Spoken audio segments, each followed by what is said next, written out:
of what these resources are. In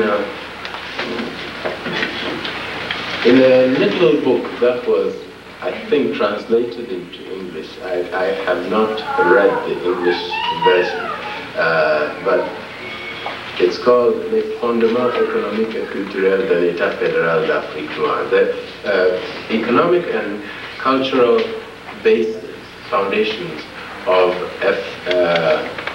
a Black African federal state.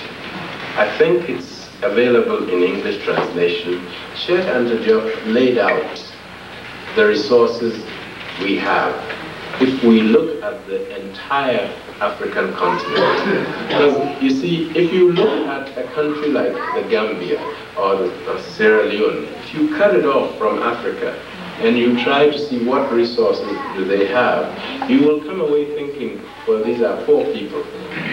Look at the whole continent and you see that poverty is just nonsense on such a continent. That's a continent 3 times the size of the United States, with a lot of wealth, so much wealth that people come there to get the basis of their well-being.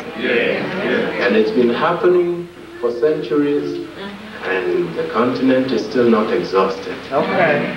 But we need to stop the spillage. We need to find ways to stop the spillage. And that starts with knowledge of ourselves and what our resource bases ought to be. Spiritual resources. There was a time when people, African people, people of African descent, thought that we didn't have intellectual resource bases. That if we wanted to think, we had to go and borrow from other people.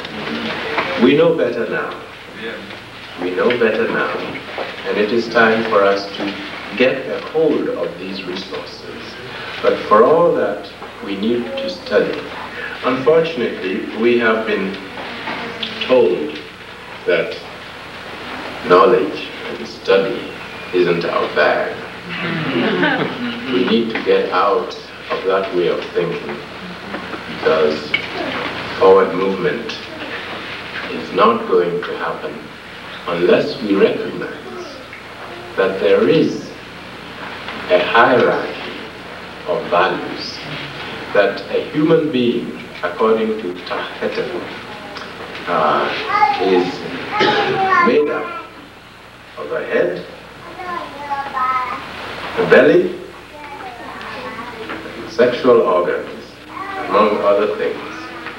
But if you want to stand up as a human being and work as a human being, you have to recognize that the head is higher than the belly, and both are higher than the sex. It is Tahetet who says, he who obeys his belly belongs to the enemy.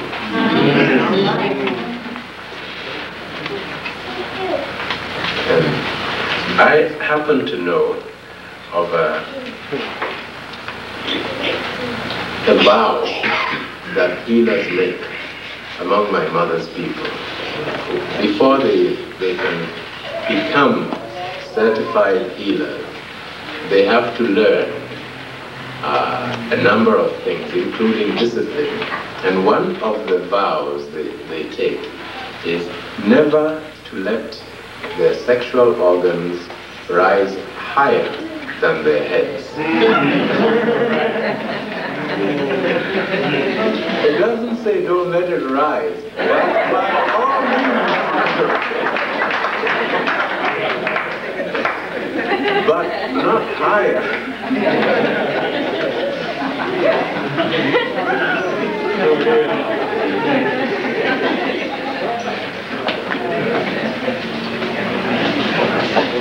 Now, it won't be enough then to find these values, and it won't be enough to absorb them. We need to develop institutions of awareness to help maintain them, to help make them more permanent than they have been so far. Knowledge of our spiritual and material inheritance to be given to our children from an early age. We don't, if you wait till somebody gets to the university before you teach them this, it's too late. The first day they come to school, they ought to be learning these things. In ancient Egypt, they began at 4.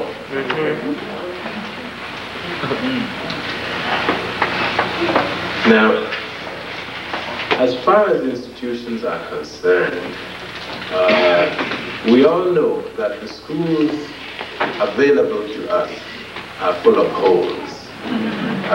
We want to build institutions. My suggestion is that we look at some old institutions, but not to take them like that, because they too were full of holes. There was a wonderful institution in ancient Egypt, in Kemet. It was called the Ankh. Pur means a house. Ankh, life. It was the house of life. That is where kids were taken from the age of 4. And they could stay there and study.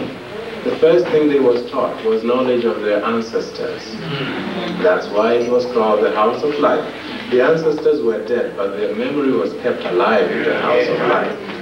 Now, these were schools where the kids were taught, and they ate there. There were adults whose job it was to look after them. There was not this business of, this is my child, and therefore I give that child quality time.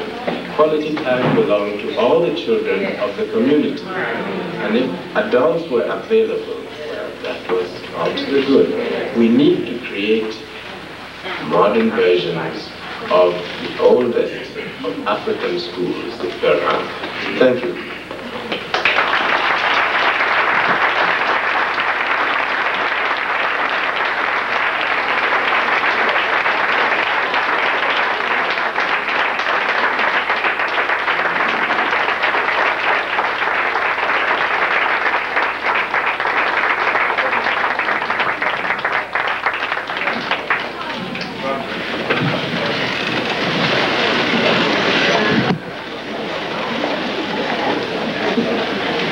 We've been truly blessed. I'm thinking of the title of one of Brother Armah's books, Why Are We So Blessed? Because we have brothers with hearts, with minds, and spirits like we've just experienced here and now. Brother Armah has agreed to respond to some questions, to allow this, as you said, to be a conversation, not a speech. Some of you who perhaps weren't here at the beginning, he made the comment that speeches are events that happen and we forget, scientists tell us we forget 90% of what we hear. And so he spoke in terms of a conversation. That's a process that we all can be involved in. And so there's some of you that have some questions or some comments that need to lend to this process. Brother Bill, go right ahead. My question speaks to current day Africa. Do you see any nation or national-sized group that is moving in line with the principles you stated, such as a leader who is willing to grow his people rather than to stand on them? Do you see anything like that happening now?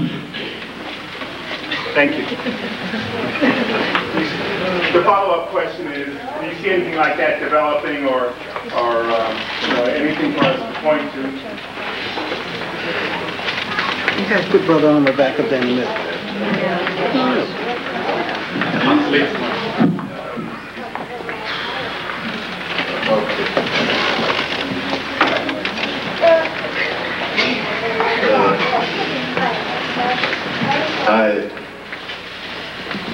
I wish I could say that somewhere on the continent of Africa,